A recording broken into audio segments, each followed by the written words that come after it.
Hello दोस्तों, आप देख रहे हैं MTN न्यूज। आज हम औरंगाबाद के मराठा नेते विनोद पाटिल साहब की प्रेस कॉन्फ्रेंस में आए थे। आज उन्होंने प्रेस कॉन्फ्रेंस रखी थी अपने घर पर, और कल जो है उन्होंने मुख्यमंत्री देवेंद्र फडणवीस से मुलाकात की। उन्होंने मुलाकात करने के बाद उनके जो औरंगाबाद में जो शहर में अतिक्रमण हो रहा है उस ताल्लुक से उनसे चर्चा की, और उनसे कहा कि यहाँ जो गौर गरीबों के साथ अन्याय हो रहा है, अत्याचार हो रहा है, उसे कहीं ना कहीं जल्द से जल्द रोका जाए। उसी के चलते माननीय मुख्यमंत्री देवेंद्र फडणवीस साहब ने तुरंत उनके निवेदन पर लिख कर दिया है कि माननीय आयुक्त साहब इस पर तात्काल कार्रवाई करे। जो कार्रवाई हो रही है उसे रोक दिया जाए, और जो गरीबों का घर टूटे उन्हें जल्द से जल्द मुबदला भी दिया जाए, और जो आगे कार्रवाई करना है वो योग्यता और पूरी उसे छानबीन कर कर सही से उसकी कार्रवाई करना चाहिए।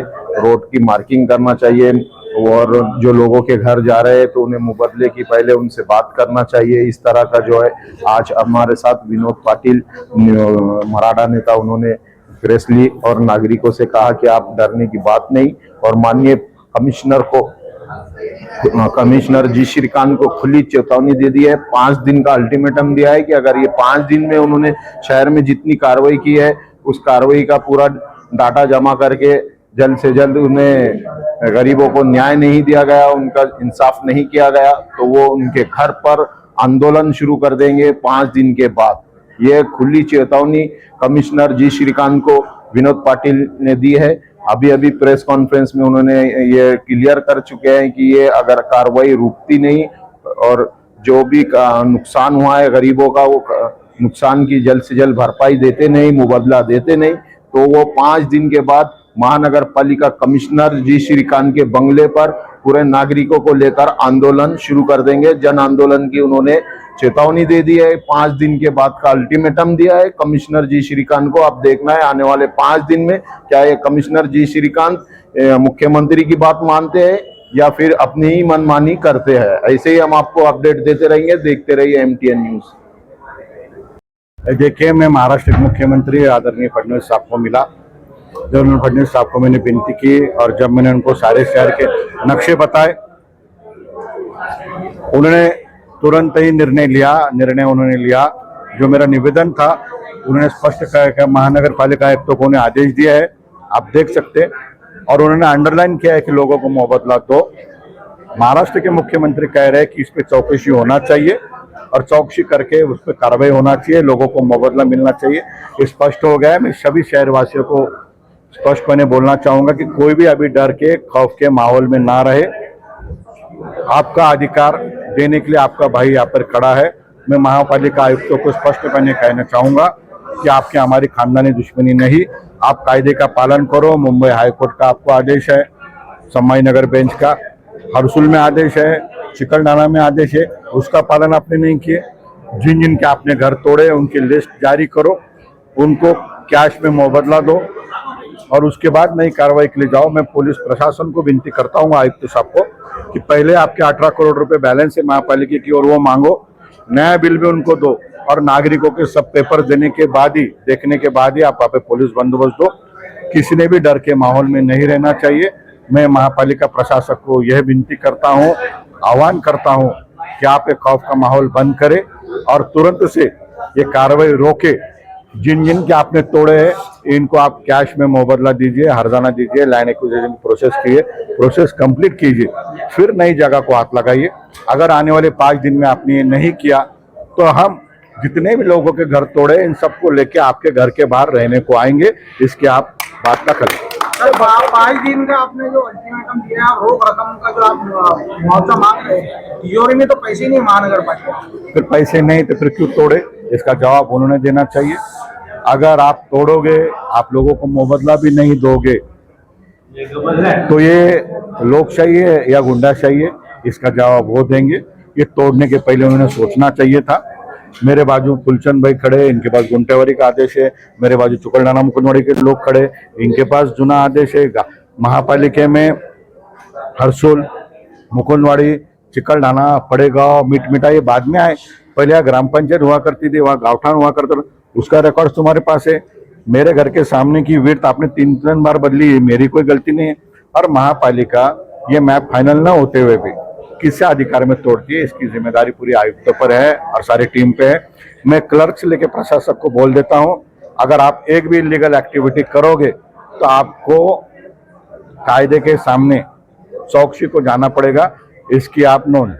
बांधकाम जो परमिशन है ज्यादातर है नहीं, बोल रहे हो बांधकाम ये permission देखिए, नहीं ज्यादातर। बांधकाम परमिशन नहीं है तो गुंटेवारी करो। लोग आज तैयार है, लोग पैसे देंगे, उनके घर रेगुलराइज करो। अब ये अभी मिटपटा पड़े गांव में परमिशन है, ये आप कार्रवाई नहीं कर रहे हो। जालना रोड पे MIDC के प्लॉट है, सिडको के प्लॉट है, वो तोड़ने का आपको अधिकार है क्या? अरे मेरा सवाल ये है कि आपने कौन से अधिकार में तोड़े? बहुत सी जगह बिल्डिंग परमिशन से, और जहाँ बिल्डिंग परमिशन नहीं होगी जमीन गावठान में है, एनए की कॉपी है। ये सबको मेरे को महापालिका आयुक्त को ये बोलना है कि आप इन सबका विचार करो, आपने जो तोड़ा उसका हर्जाना दो, इसके बाद जो आपको विकास करना है उसके लिए हम साथ रहेंगे, उसके लिए चर्चा करो, लोगों को न्याय दो। अगर आप न्याय नहीं देंगे, दादागिरी से तोड़ेंगे तो ये अब चलने वाला नहीं। बिल्डर लॉबी को खुश करने के लिए ऐसा किया जा रहा है, ऐसा बता रहे हैं उसके बारे में। बिल्डर लॉबी देखिए TDR का रेट जो है, इसमें अलग अलग लोग, कोई संजय नगर के लोग अलग बोल रहे हैं, मुकुंदवाड़ी के अलग बोल रहे हैं, जवाहर नगर के अलग बोल रहे हैं। बिल्डर लॉबी का जो सवाल है, किसी किसी का ये बोलना है कि TDR के रेट्स कम करने के लिए हुआ है क्या, या शहर में गवर्नमेंट ऑफ इंडिया से पैसे लाके, क्योंकि 60 मीटर की वेट हुई तो गवर्नमेंट ऑफ इंडिया पैसे देगी, तो कोई कॉन्ट्रैक्टर को काम करने के लिए उनको एक टेंडर देने के लिए आपने तोड़ा क्या? ऐसी क्या अर्जेंसी थी कि आपने बिना नोटिस तोड़ा? ऐसी क्या ख्वाब आपको आया कि कल सुबह उठ के आपने तोड़ा? जैसा करीब आपने सारे शहर में घूम के लिया, तो जिम्मेदारी भी शहर में घूम के लो और लोगों को खौफ से बाहर निकालो, लोगों को न्याय दो, लोगों को कैश स्वरूप में पैसा दो। और मंदिर मस्जिद की जो बात हुई, धार्मिक स्थल का तो प्रोटेक्शन होना ही चाहिए। मंदिर के बारे में भी मेरी लोगों से चर्चा हुई, उन्होंने भी कहा, जैसे हरसुल में बात हुई, उन्होंने कहा कि सामने का जो एरिया है वो हम दे सकते अगर मुआवजा मिला। तो ये बड़ा सेंसिटिव सब्जेक्ट है, शहरवासियों के तो आभार मानना चाहिए, किसी ने उफ भी नहीं किया। इसका आप गैर अर्थ मत लो, दादागिरी के माहौल में अब लोग नहीं रहेंगे। महाराष्ट्र के मुख्यमंत्री अब हमारे साथ है, मुख्यमंत्री का आदेश हमारे साथ है, उसका पालन आप करो। ये दूसरे सियासी लीडर मैदान में ही दिख रहे हैं, आप नहीं दिख रहे हैं। सतारा परिसर वहाँ पे एक दहशत का माहौल बना हुआ है कि आज गुंटेवारी को लेके वहाँ पे 600 स्क्वायर फीट की जगहों को लेके बहुत ज्यादा बदला रहे खर्चा। देखो, क्या कहेंगे? इसके बारे में मेरे को रेट्स के बारे में पता नहीं, मैं सबसे चर्चा करूंगा, वो मांग भी मैं सरकार की तरफ रखूंगा। महानगर पालिका ने लोग जो रेगुलराइज करने के लिए आगे आ रहे हैं उनको खुशी से पैसे स्वीकारना चाहिए। मैं तो बोलता हूँ उनको टप्पे से पैसे लेना चाहिए और लोगों के घर रेगुलराइज करना चाहिए। सादी सी बात है, यहाँ पे भारत के प्रधानमंत्री चीख चीख के बोल रहे हैं कि हर एक को मेरे को प्रधानमंत्री आवास में घर देना है और तुम लोगों को बेघर करे। महाराष्ट्र के मुख्यमंत्री बोल रहे हैं कि मेरे राज्य में कायदे का पालन होगा और आप हाईकोर्ट के ऑर्डर को फेंक रहे। अरे कर रहे क्या आप, किसके लिए कर रहे, इसका जवाब आप दो, ऐसा मैं यहाँ से सवाल। सियासी लीडर जो है कोई सामने नहीं आ रहा है, आप मैदान में आए हैं। देखो, मैं सियासी नहीं हूँ और ये मेरी जिम्मेदारी बनती है कि छत्रपति संभाजी नगर का कोई भी भाई और कोई भी भाई या कोई भी बहन रास्ते पे उनका घर छीना जा रहा है तो आवाज उठाओ। मैं कायदे को मानने वाला हूँ, ये कायदे में इसलिए मैं आवाज उठा रहा हूँ। अगर हमारी गलती होती, हम कायदे में नहीं होते तो हम शब्द से भी नहीं बोलते, पर कायदा है, कायदे के अंदर अगर आप हमको मुआवजा नहीं दोगे तो रही सियासत लीडर की बात तो लोग डिसाइड करेंगे, जनता है, जनता निर्णय लेगी, हमको उससे लेना देना नहीं।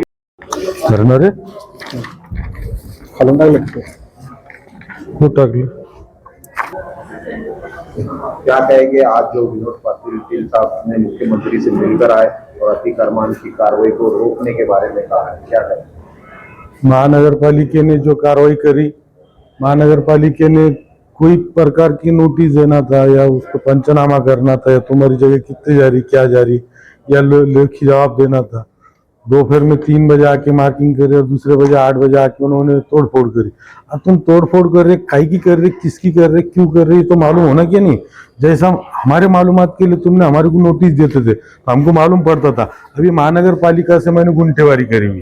गुंठेवारी का मतलब क्या समझने का, तुम क्या बोलते हो, गुंठेवारी करो, नियमितीकरण करो, महानगर पालिका को पैसे भरो, तुम्हारा लीगल वाइज करो। अरे लीगल वाइज करने को ये महानगर पालिका की परमिशन देखे क्या तुमने? मेरी नहीं देखते हुए होते हुए भी तुमने मेरा घर तोड़े, मेरी दुकान तोड़े, हाँ, आज मेरे को बेघर करे।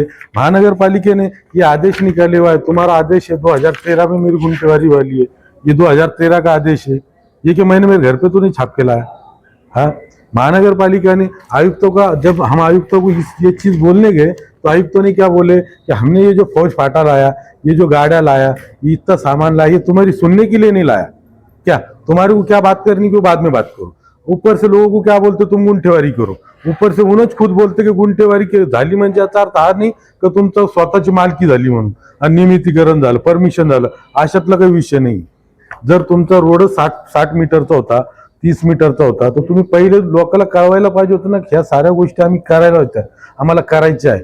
तुम्ही लोकांना अंधारात ठेवून हे काम केलं आणि तुमची जी महानगरपालिकेची दादागिरी आहे, आमच्याकडं, माझ्याकडं आजपर्यंत बेबाकी सर्टिफिकेट आहे, मी आजपर्यंत महानगरपालिकेचा 1-1 रुपया भरलेला आहे। महानगरपालिकेने माझा मोबदला मला द्यावा आणि महानगरपालिकेने जे माझं दुकान, माझं घर, माझं हॉटेल जे माझं तोडलं, हेच माझे कागदपत्र बघून ह्या कोर्टाच्या त्यांच्या आदेशानुसार त्यांनी जे काही केलं असेल, एक कागद नाहीये, महानगरपालिकेनं त्यांचा स्वतःचा डीपी प्लॅन वगैरे जो काही लावला होता, त्या प्लॅन अनुसार मी हे सर्व काही केलं होतं।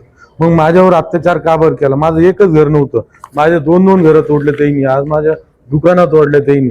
मला कमीत कमी जो होटल होती, वरात होटल तुमची होती ना, हो, तुम्ही नवीन तयार करून मी आता 2 कोटी रुपये कर्ज घेऊन मी ती हॉटेल बनवली होती, अजून माझं उद्घाटन मी झालं नव्हतं। जर मी बनवत होतो, मग परमिशन दिली, तुम्ही मला तेव्हा सांभाळायला पाहिजे होतं ना, का तुमचं रोड मध्ये येतं तुम्ही बनवू नका। आज माझं कोटी रुपयाचं नुकसान झालं, बँकेचं कर्जदार झालो, बँकवाले, उद्या जर मला बँकेचं कर्ज नाही फेडलं गेलं, तुम्ही का फाशी घ्यायची का? महानगरपालिकेच्या दारात फाशी घ्यायची का आयुक्ताच्या दारात जाऊन फाशी घ्यायची? आयुक्ताला बोलायला गेलं तर माझा आयुक्तासोबत जे त्यांनी जे महानगरपालिकेचे एक्समॅन जे फौजी लावलेले, ते हाताला धरून वाढतात, माणसाशी अत्याचार करतात। हा, त्या लोकांचा काय अधिकार आहे आम्हाला धरून मागं पुढे वाढायचा? पोलीस प्रशासन लावलं तुम्ही, पोलीस प्रशासन असताना तुम्ही हे महानगरपालिकेचे भाड्याचे टट्टू लावले का? हा, दादागिरी करायला तुम्ही हे लोक उभा केले का? महानगरपालिकेने कधी लक्ष दिलं का? हे लोक 500-500 रुपये लोकांकडून जमा करतात, आमचं पाण्याच्या नावाखाली जमा करतात, हातगाडीच्या नावाखाली जमा करतात। महानगरपालिकेचे अधिकारी काय झोपेला असतात का? हा, कमिशनर साहेबांना काय म्हणणं आहे तुमचं? कमिशनर साहेबाला आमचं हेच म्हणणं आहे, तुम्ही वार्ड अधिकारी नेमलेला आहे, तुम्ही अतिक्रमण अधिकारी नेमलेला आहे, तुम्ही तुमच्या वार्डामध्ये जा, वार्डाची चौकशी करा। वार्डातले अधिकारी काय झोपेला असतात का? हा, तो वार्ड अधिकाऱ्याला तर चौकशी करता येत नव्हती का? अतिक्रमण विभागाला चौकशी करता येत नव्हती का? जर याची 4 मजली बिल्डिंग म्हणती या माणसाची, याला आपण परमिशन देतोय आणि याची बिल्डिंग रस्त्यात कसं काय आली? तुम्ही आज मला जी 4 मजली बिल्डिंग जी माझी तोडली, त्याचा मोबदला देणार आहे का? या आयुक्तांना कमीत कमी आमचं ऐकून घ्यायला पाहिजे होतं, आमचं नाही ऐकलं। आमच्या पूर्ण तुम्हाला नाही का, पडेगाव ते शरणापूर हा जो रोड आहे, हा बिल्डरांच्या घशात घालायचा आहे आणि बिल्डरांचा फायदा करायचा आहे, कारण का तिकडं विकसित झोन नाही, विकसित एरिया नाही। आता सफारी पार्क त्या साईडला, समृद्धी मार्ग त्या साईडला, काय करणार तुम्ही पुढच्या पाऊल? नाही, जर आम्हाला न्याय नाही मिळाला तर आम्ही आयुक्ताच्या घरासमोर आत्मदानाचा प्रयत्न करू। विनोद पाटील साहेबांसोबत आम्ही विनोद पाटील साहेबांच्या पाठीशी आहे आणि मुख्यमंत्र्यांच्या आदेशानुसार आम्ही मुख्यमंत्री साहेबाला एकच विनंती आमची, का आम्हाला न्याय मिळावा। आम्ही न्यायासाठी तुमच्या दारात येतोय आणि तुमच्याकडे मागणी करतोय। जर भेटलं नाही ना, नाही भेटलं तर आम्ही आत्मदान करणार। कोणाचं महानगरपालिका आयुक्ताच्या घरासमोर। काय नाव आपलं? फुलचंद फुटे। कितीचं नुकसान झालेलं? माझं कमीत कमी 3 कोटी रुपयाचं नुकसान झालेलं आहे।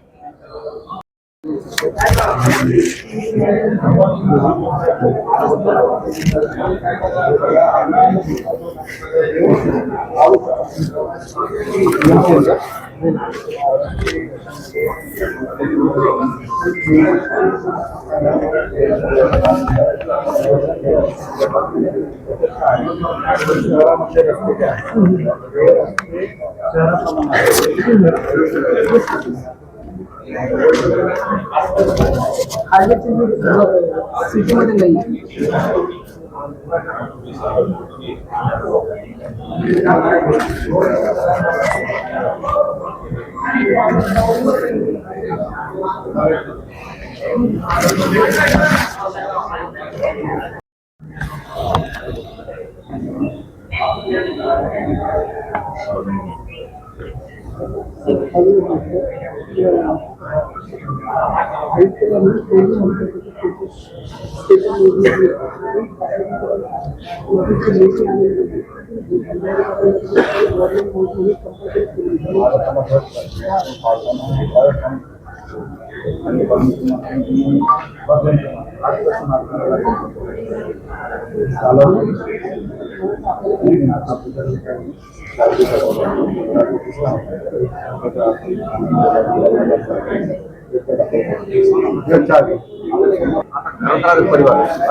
ऐसा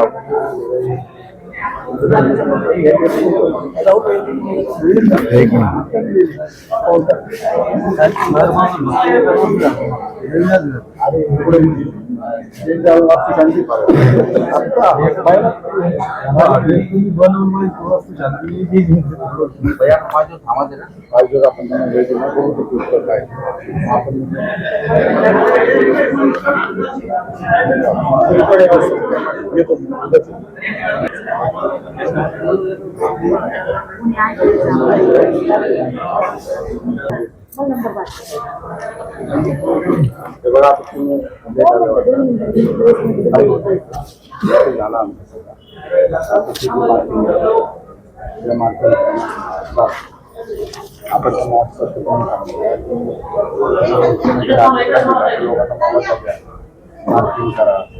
कायद्याचं पालन करा.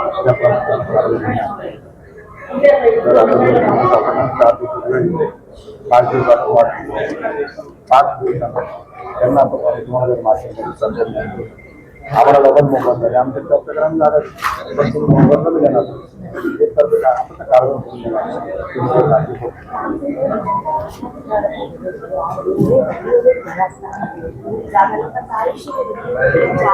काही मला मान्य आहे आपण त्याशी पण करतो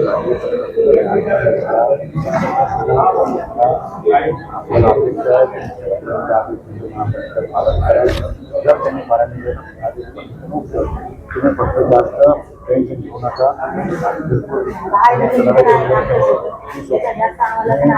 काय फक्त असं डिप्रेशन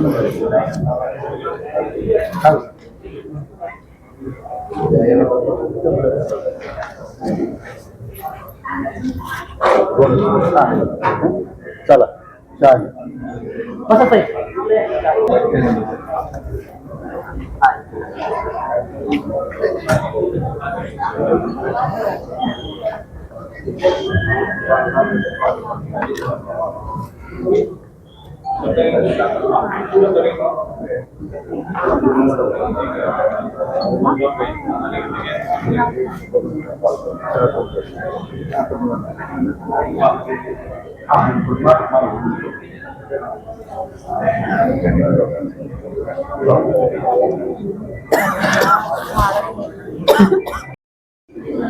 आज माननीय विनोद पाटील साहेबांना तुम्ही भेटले आणि विनोद पाटील साहेब सुद्धा मुख्यमंत्रींना भेटून आले आणि त्यांनी सांगितले की महानगरपालिकेचं अतिक्रमण लोकांना थांबणार आहे. आज तुम्ही भेटले, काय आश्वासन भेटले? हे बघा, सगळ्यात पहिले तर सध्या शहरामध्ये जी बुलडोझरशाही सुरू आहे त्याच्या विरोधात प्रत्येक सामान्य माणूस ज्याचं घर तुटलंय आणि ज्याचं घर तुटणार आहे तो या सगळ्यांच्या विरोधात लढतोच आहे. आज विनोद भाऊ पाटील यांनी सुद्धा मुख्यमंत्र्यांना भेटून आणि गरिबांचे घर तोडू नका आणि त्यांना योग्य तो मोबदला द्या, त्यांचं जे काही कायदेशीर कारवाई आहे त्या पद्धतीने करा. तर आमचं म्हणणं आहे की विनोद दादा पाटील यांनी आज गरिबांच्या साठी आवाज उठवला आहे आणि या अतिक्रमण मोहिमेच्या संदर्भात जो कुणी यांच्या विरोधात आवाज उठवेल तो आमचा भाऊ, तो आमचा साथी. यामुळे आम्ही त्यांचं तर स्वागतच करतो. पण जे मनपा आयुक्त आहेत ते अजूनही त्यांची दंडेलशाही सुरू आहे की महाराष्ट्रात 5 दिवस हाय अलर्ट आहे पावसाचं. असं सुरू असताना देखील काल त्यांनी पेपरला बातम्या दिल्या की हर्सुल भागात आम्ही अतिक्रमणाची कारवाई करू. तर कुठला भस्मासूर यांच्या अंगात घुसलेला आहे की हे गरिबांचे घर तोडणे हाच यांचा जीवनाचा एक मूळ उद्देश झालेला मला दिसत आहे. की तुम्हाला जशी फॅमिली तशी आम्हाला सुद्धा फॅमिली. आपण बघितलं की काल नारेगाव मध्ये ढगफुटी सदृश्य पाऊस झाला आणि हजारो लोकांच्या घरात पाणी घुसलं. त्यावेळेस आयुक्तांना फोन केलेला एका व्यक्तीची व्हिडिओ क्लिप आपण ऐकली असेल, व्हायरल झाली की सर म्हणतात की माझ्या घरी पाहुणे आलेले. तुम्ही जर या शहराच्या विकासाच्या नावाखाली लोकांचे घर तोडतायत, मग जेव्हा जे लोक टॅक्स भरतात त्यांच्या घरात पाणी घुसतंय आणि तुम्ही म्हणता माझ्या घरी पाहुणे आलेले, तर मग तुमचा शहराचा विकास त्यावेळेस कुठं जातो? आज 4 दिवसापूर्वी छत्रपती शिवाजी हायस्कूल जवळ उपमुख्यमंत्री अजित पवार आले होते आणि तिथं अतिशय सुंदर नियमाप्रमाणे सगळा कचरा साफ करण्यात आला होता ना. आज आम्ही तिथून येता जाताना पाहिलं की कमरे एवढे ढीग कचऱ्याचे जमा झाले. मग हाच तुमचा विकास आहे का आणि हाच शहराचं डेव्हलपमेंट आहे का? आणि याच्यासाठीच तुम्ही गरीबाचे घर तोडताय का? शहरातले हजारो रस्ते यांनी मोठे केलेले बघा, तिथं अवैध वाहतूक उभी राहते आणि नावाला नुसते रस्ते मोठे करून जी ट्रॅफिक आहे शहरामध्ये ती तर 24 तास आहेच. मग या सगळ्यांचा कुठंतरी यांना उत्तर पण देणं गरजेचं आहे आणि कायदेशीर लोकांना घरांचा मोबदला द्या ज्यांचे तोडले आहेत त्यांचे. आणि आमचा जो चंपा चौक ते जालना रोड आहे हा तर रद्दच झाला पाहिजे अशी आमची प्रमुख मागणी आहे आणि ती शेवटपर्यंत आमची मागणी तीच राहणार.